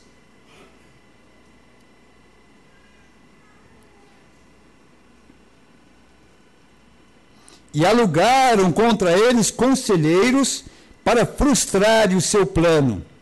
Todos os dias de Ciro, rei da Pérsia, até o reinado de Dário, rei da Pérsia. Então é isso que eles fazem. Alugaram, trouxeram pessoas para debilitar, para falarem, para debilitar a obra. E parou por um tempo. E sobre o reino de Assuero, no princípio do seu reinado, escreveram uma acusação contra os habitantes de Judá e de Jerusalém. Agora eles deviam alguma coisa? Eles não estavam amparados pela palavra do rei Ciro? O rei não tinha dito para eles edificarem e que ele daria todo apoio? Mas agora, eles escreveram uma acusação contra Judá e contra Benjamim. Porque isso é o que faz os acusadores. É escrever mesmo, contra. Ele diz assim, ó, escreveram uma acusação contra os habitantes de Judá e de Jerusalém. Então, irmão, se nós estamos certos, e é isso que Deus tem dado para nós, você não vai esperar outra coisa a não ser acusação mesmo. É o que eles têm para fazer, é acusar mesmo, escreverem e acusarem. É isso que eles vão fazer.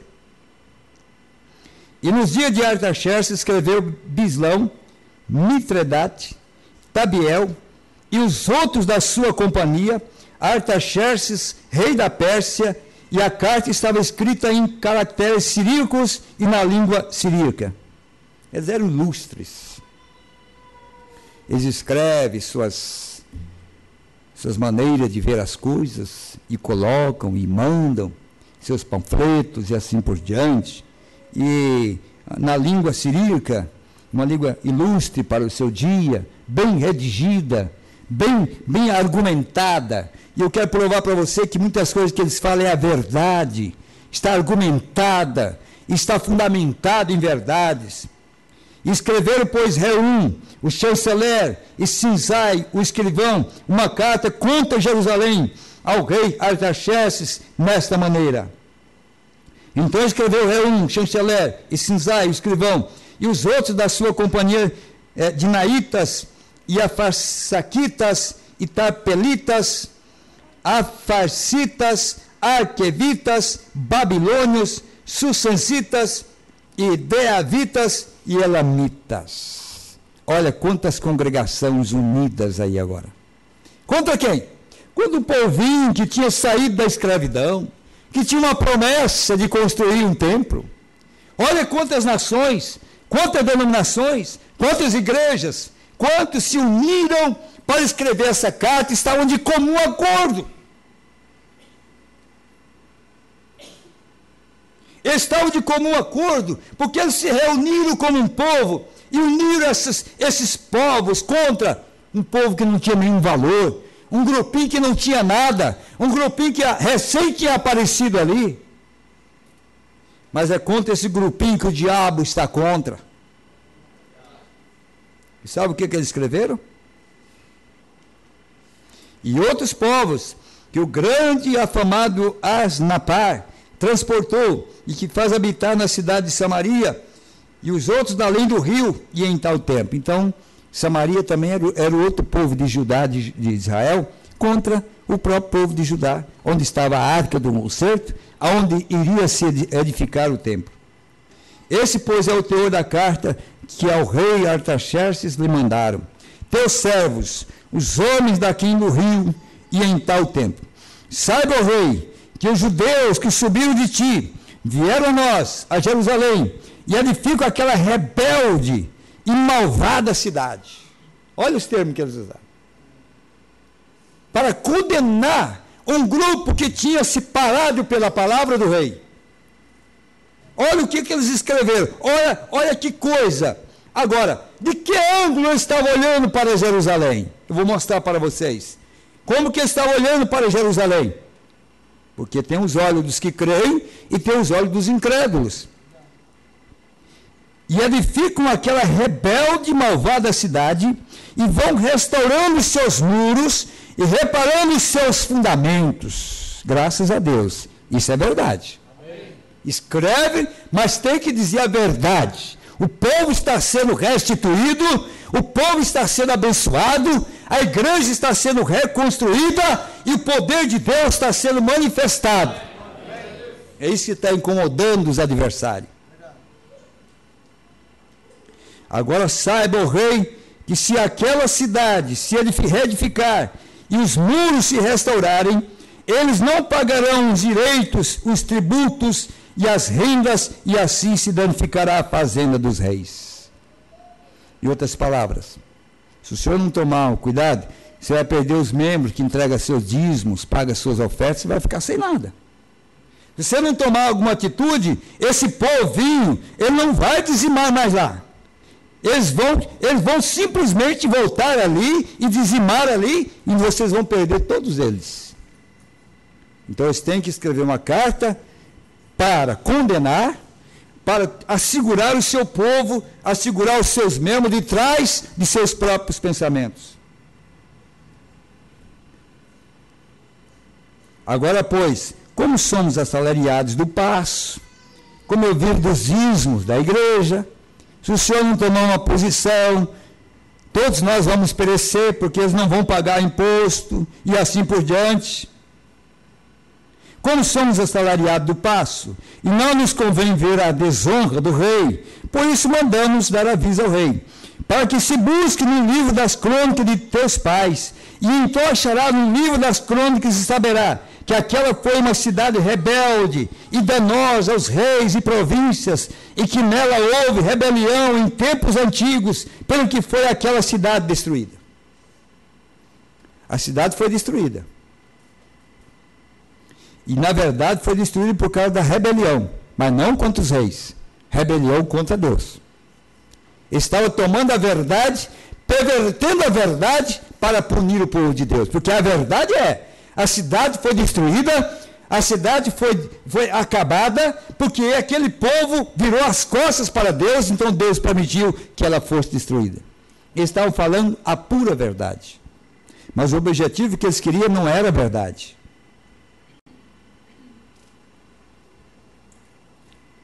Nós, pois, fazemos notório ao rei que se aquela cidade se reedificar e os seus muros se restaurarem, dessa maneira não terás porção alguma desta banda do rio. Ninguém vai congregar com vocês mais. Você não vai ter nenhum membro mais lá, se você não tomar posição. Visitar de casa em casa, distribuir folhetos e panfletos, e tampar a boca, e como quiser fazer com Sansão, e assim por diante. Se não tomar uma providência, esse será o fim do teu ministério. E o rei enviou esta resposta a Reum, o chanceler, e a Sinzai, o escrivão, e aos mais da sua companhia que habitavam em Samaria, como também ao resto dos que estavam da além do rio, paz e em tal tempo. A carta que nos enviaste foi explicitamente lida diante de mim. E ordenando-o eu, buscaram e acharam que de tempos antigos aquela cidade se levantou contra os reis e nela se tem feito rebelião e sedição. Também houve reis poderosos sobre Jerusalém que da além do rio dominaram em todo lugar e se lhe pagaram direitos e tributos e rendas. Agora, pois, dai ordem para que aqueles homens parem, a fim de que não se edifique aquela cidade, até que se dê uma ordem por mim. E guardai-vos de cometeres erro nisto, porque cresceria o dano para o prejuízo dos reis. Achou alguém que apoiasse as suas heresias? Achou alguém, o próprio rei, que olhou lá atrás e viu que realmente era verdade. Então, depois que a cópia da carta do rei Artaxerxes se leu perante Reum e Sinzai, o escrivão e seus companheiros apressadamente, eles têm pressa para matar o povo de Deus. Apressadamente foram eles a Jerusalém, aos judeus, e os impediram à força de braço e com violência. Quem que estava sendo massacrado agora? Os pobres judeus, que tinham o direito pleno de reconstruir o templo. Agora um outro rei vem e disse que realmente aquela cidade foi rebelde. Então cessou a obra da casa de Deus, que estava em Jerusalém, e cessou até o ano segundo do reinado de Dario, rei da Pérsia. Parou a obra. Sabe por quê? Achou alguém que desse apoio àquele tipo de carta e ensinamento. Acabou o apoio, a obra parou. O povo é assim, irmão. O medo vem, e eles começam a recuar por causa do medo. E eles pararam a obra. Pararam de pregar essas coisas. Pararam de anunciar essas coisas. Porque eles ficaram com medo, porque havia uma carta e havia inimigos que tinham se levantado e havia o nome deles ali.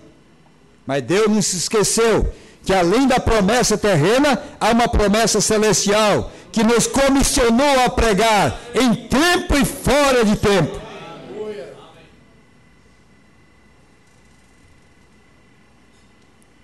No capítulo 5, e Ageu, profeta, e Zacarias, filho de Ido, profetas, profetizaram aos judeus que estavam em Judá e em Jerusalém, e em nome do Deus de Israel ele profetizaram. Olha agora de onde vem a nossa força.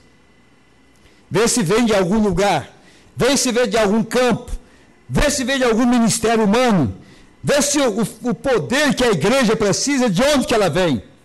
Profetizaram. Então se levantaram Zorobabel, filho de Sealtiel, e Jesua, filho de Josadaque, e começaram a edificar a casa de Deus que está em Jerusalém, e com eles os profetas de Deus que os ajudavam. Agora, quem estava levantando a casa eram os profetas do Senhor.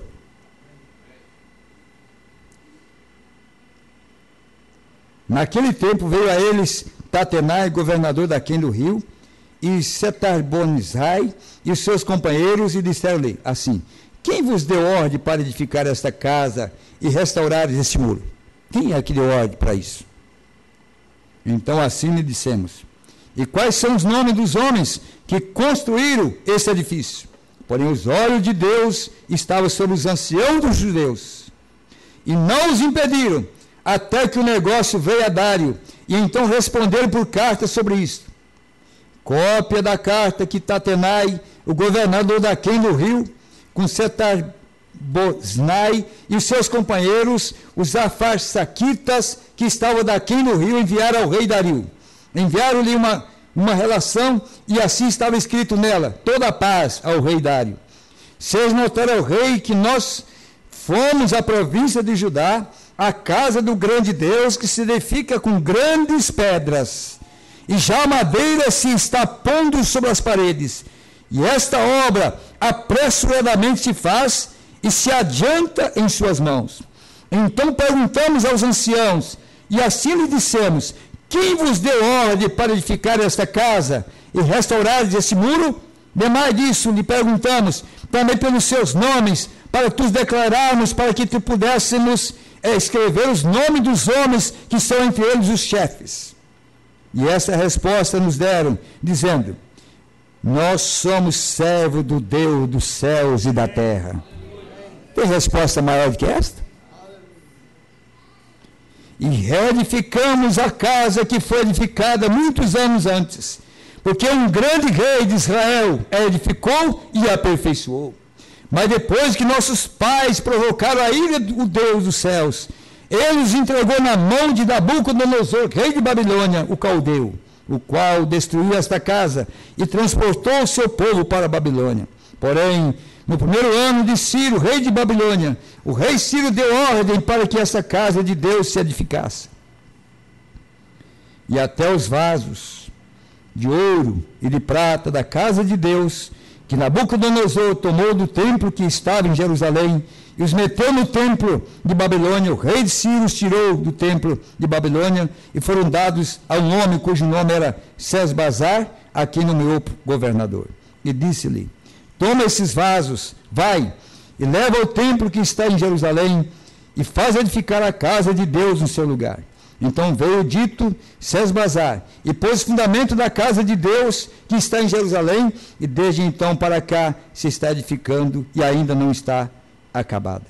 Agora, pois, se parece bem ao rei, busque-se lá na casa do tesouro do rei, que está em Babilônia, se é verdade haver uma ordem do rei Ciro para edificar esta casa de Deus em Jerusalém, e sobre isso nos faça o rei saber a sua vontade. Tentaram impedir, trabalharam, eles foram humildes, oraram, buscaram, disseram: não vamos questionar. Verifique se isso aí está escrito na mensagem ou não está.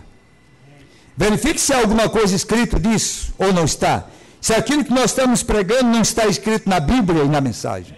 Eles não foram arrogantes. Quando eles foram pressionados, eles voltaram e disseram: veja lá se não está escrito que o rei Dário nos deu por escrito que isto é verdade. Então o rei Dário deu ordem e buscaram na chancelaria onde se metiam tesouros em Babilônia. E em Aquimeta, no palácio que está na província de Média, se achou um rolo e nele estava escrito um memorial que dizia assim: irmão, aí a verdade prevalece, a palavra prevalece, a mensagem prevalece. Se está escrito, não precisa ter medo. Deus provará um dia que está escrito dessa maneira. No ano primeiro do rei Ciro, o rei Ciro deu esta ordem: com respeito à casa de Deus em Jerusalém, essa casa se edificará para lugar em que se ofereçam sacrifícios, e seus fundamentos serão firmes, e sua altura de 60 côvados e a sua largura de 60 côvados, com 3 carreiras de grandes pedras e uma carreira de madeira nova, e a despesa se fará da casa do rei. Demais disto, os vasos de ouro e de prata da casa de Deus, que Nabucodonosor transportou do templo que estava em Jerusalém e levou para a Babilônia, se tornarão a dar para que vão ao seu lugar, ao templo que está em Jerusalém, e o levarão à casa de Deus. Agora, pois, Tatenai, governador de além do rio, Setar-Bonzai e os seus companheiros, os afarsaquitas, que estáis de além do rio, apartai-vos dali. Satanás, tira as mãos sujas daquilo que é nosso. O nosso rei já declarou a nossa vitória. A palavra foi aberta para nós. Não há nenhum governador, não há nenhum príncipe, não há ninguém que possa impedir, porque nós descobrimos que a carta é verdadeira e temos a ordem e que deve se afastar de nós. Deixa-os na obra desta casa de Deus, para que o governador dos judeus e os judeus edifiquem esta casa de Deus no seu lugar. Também por mim se decreta que havei de fazer com os anciãos dos judeus, para que edifiquem esta casa de Deus, a saber, que da fazenda do rei, dos tributos da além do rio, se pague prontamente a despesa a esses homens, para que não sejam impedidos. Melhorou ainda. A perseguição só ajudou Israel, ajudou os judeus a construir a casa. Eles não tinham dinheiro, agora o próprio rei diz, pague com o dinheiro do rei. E o que for necessário, como bezerros e carneiros e cordeiros, para o holocausto ao Deus dos céus, trigo, sal, vinho e azeite, segundo o rito dos sacerdotes que estão em Jerusalém, e deles de dia em dia, para que não haja falta. Amém. Amém? Adiantou a oposição? A oposição só aumenta o direito de nós buscarmos mais de Deus. Quanto mais prova, mais nós buscamos de Deus. Por isso que agora, no tempo que nós estamos vivendo, cada homem, mulher, cada jovem deve se armar. Porque nós estamos no tempo da reconstrução. Deve se armar com o quê? Com a mensagem. Ler, orar, buscar. Mãe de família, pai, aprofunde-se na palavra. Porque chegou o tempo de nós mostrarmos aonde está escrito que esta é uma ordem para nós. E quem parará nós nesta jornada? Deus nos mandou fazer desta maneira. Pode atrasar a obra por alguns dias, mas não por todo o tempo. Na hora certa, Deus cumprirá a sua palavra. Amém? E aqui no versículo 13, nós encontramos eles terminando o templo. E então Tatenai, o governador de além do rio, Setar-Boznai e os seus companheiros assim fizeram apressuradamente, conforme ao que decretara o rei Dário. Os anciãos dos judeus iam edificando e prosperando pela profecia do profeta Ageu e de Zacarias, filho de Ido, e edificar a casa e aperfeiçoaram conforme ao mandado do Deus de Israel e conforme ao mandado do rei de Ciro e de Dário e de Artaxerxes, rei da Pérsia. E acabou-se esta casa no dia 3º do mês de Adar, que era o 6º ano do reinado do rei Dário. Amém. E aí então, eles concluíram a obra com trabalho, com luta, com peleja, com dificuldade, mas a obra foi consumada. Nós estamos vivendo nesse tempo. Não vai faltar adversários, não vai faltar inimigos, mas se você ouvir a voz do profeta Ageu e do profeta Zacarias, que vai nos animando com essa palavra, nós vamos continuar nesta peleja. É claro que se acende a revolta por todos os lados, mas maior é quem deu a promessa, que estará do nosso lado do que nossos inimigos. Amém? Vamos ficar em pé, irmãos. Vamos tomar mais uma ceia. Vamos mais uma vez. Amém.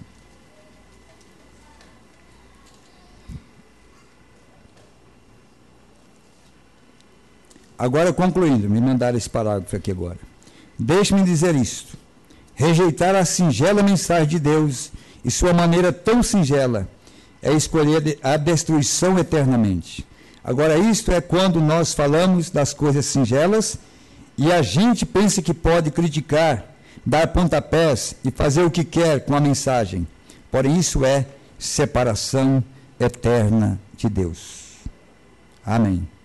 Isso é separação eterna de Deus. Vamos se inclinar nossas cabeças. Nosso glorioso Deus, nosso Pai Celestial, nós estamos no fim da jornada. É o tempo do fim e o fim de todas as coisas. Nesse tempo, Pai, nós vemos que a força do teu povo muitas vezes desfalece. É nessas horas que tu levantas profetas, edificadores, que prontamente têm ouvido a tua voz, e eles prontamente trabalham para a edificação do corpo, da igreja. Por isso eu dou graças a ti, Pai, porque nessas horas mais difíceis da travessia do teu povo, nessas horas amargas da vida, Pai, quando nós estamos sendo levados como ovelhas para o matadouro, pela perseguição humana, o Senhor tem mostrado o seu poder para conosco. E cada vez que nossos olhos decorrem desta mensagem e vemos através dela que a nossa força está ali, eu posso ver que não desfalecemos de tudo, Pai. Ainda há homens e mulheres que estão dispostos a erguer as suas mãos aos céus, Pai, e tomarem posição para o nosso Senhor Jesus Cristo, e não serem amedrontados por aqueles que levantam pelo nosso barulho, pelo nosso louvor e pela nossa adoração, e pela nossa fé em Tua Palavra. Mas cada dia, Pai, nós estamos reunidos para esse propósito, fazer a nossa voz ser levada mais ainda, mais longe ainda, em prol desta verdade, em prol desse santo evangelho, Pai. Quando as próprias denominações estão zombando de sanção, Pai, com seus olhos tirados, mas sabemos que há uma promessa de que o Senhor se manifestaria, Pai, e mais uma vez o Senhor se revelaria, e levaria um povo a tomar a plenitude da Tua Palavra, e esse povo faria proezas, Pai Santo. Esse é o tempo que nós estamos vivendo, Senhor. Não deixa a oposição nos amedrontar, não deixa o perigo nos amedrontar, mas deixa-nos ser homens valentes, mulheres valentes, que tomem a Tua Palavra em tempo e fora de tempo, Senhor.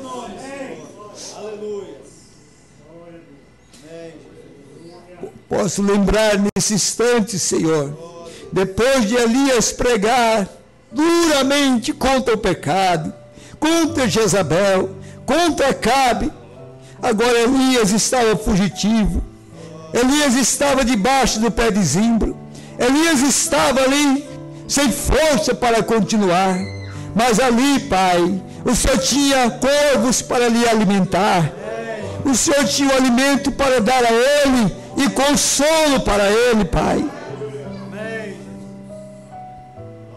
Porque Tu não desampara o Teu povo, Tu não desampara a Tua igreja. Quando pensamos que estamos sozinhos, aí Tu aparece, e é a nossa força na peleja, Pai. E ficamos a pensar, um homem que pregou como Elias, e permaneceu fiel à palavra, agora tinha como consolo um pé de zimbro. Senhor, aonde estavam os seus convertidos? Parece que todos tinham se acovardado, não havia ninguém que visitasse Elias, não havia ninguém que consolasse do próprio povo que ele tinha convertido. Um homem que se parou contra o pecado, um homem que se parou contra o próprio rei Acabe. Havia um povo, segundo as Escrituras, que não tinha dobrado os seus joelhos, mas aonde estavam eles, Pai? Estavam silenciosos, acovardados. Senhor, nós queremos homem de coragem, mulher de coragem, que pode se posicionar pela palavra e dizer: eu sou um dos tais, eu sou um defensor desta verdade, eu creio que essa palavra é a verdade. Pai Celestial, que nesta hora do tempo da tarde, Pai, quando as aflições do Teu povo têm sido multiplicadas, multiplique também a nossa fé, a nossa confiança na Tua santa palavra. abençoando esse pequeno povo que tem se reunido aqui em Toledo, através da internet, Senhor, em muitos lugares que nos acompanharam, Senhor, para mostrar que toda obra tem oposição, toda obra tem inimigos, e os inimigos não são de longe, é o da nossa própria província, do nosso próprio povo, Senhor. Mas oramos para que Tu nos ajude a discernir, Pai, e não pararmos diante das ameaças, mas ouvir a voz do profeta, a voz de Deus, que nos instiga a ir adiante e tomar posição por isso que é verdade. Nos ajuda a tomar essa ceia com dignidade, através do sangue do Cordeiro, Pai. Nós agradecemos por Sua presença, mais uma vez, Pai. Abençoe nossos irmãos de Toledo, que estão sendo, Pai, nesta hora dispensados para os seus lares, enquanto nós estaremos aqui tomando da comunhão. Abençoe eles, Pai, o esforço de cada um. Abençoe suas vidas pelo poder do Teu santo nome, em nome de Jesus Cristo. Amém, Senhor. Amém. Deus abençoe o irmão Claudemir, em Assis Chateaubriand, irmão Edson, irmã Sueli, também em Assis, irmã Guiomar, irmã Maria, em Guaíra, irmão Iraci, irmão João, irmão Mário, em Guaíra, também, irmão Vanderlei, família, em Ponta Grossa, irmão Aparecido, irmão Samuel, irmã Zilda, em Cosmópolis, irmão Gerson e família, em Ferraz e Vasconcelos, irmã Ana, irmão Carlos, em Ferraz e Vasconcelos, a irmã Damares, em Mogi das Cruzes, irmã Valdirene, irmã Débora, em Porto Feliz, e também irmão Hélio, em Florianópolis, irmão Júnior, em Itajaí, a irmã Aniele, em Igrejinha, a irmã Sabrina, em São Leopoldo, irmão Gilson Coutinho, em São Gonçalo, irmão Ademir e irmã Elisângela, em Cascavel, irmão Marcos e a irmã Vânia, também em família. Amém? Que Deus abençoe todos eles. Amém? Deus e Pai, abençoe meus irmãos que nos acompanharam. Guarde seus corações, Senhor. Dê fé para vencer. No nome de Jesus Cristo, que eles possam tomar a Tua palavra e tirar uma lição para as suas vidas e ser abençoados na continuação dessa semana que começou hoje, Pai. Em nome de Jesus. Amém. Deus abençoe a todos, não é?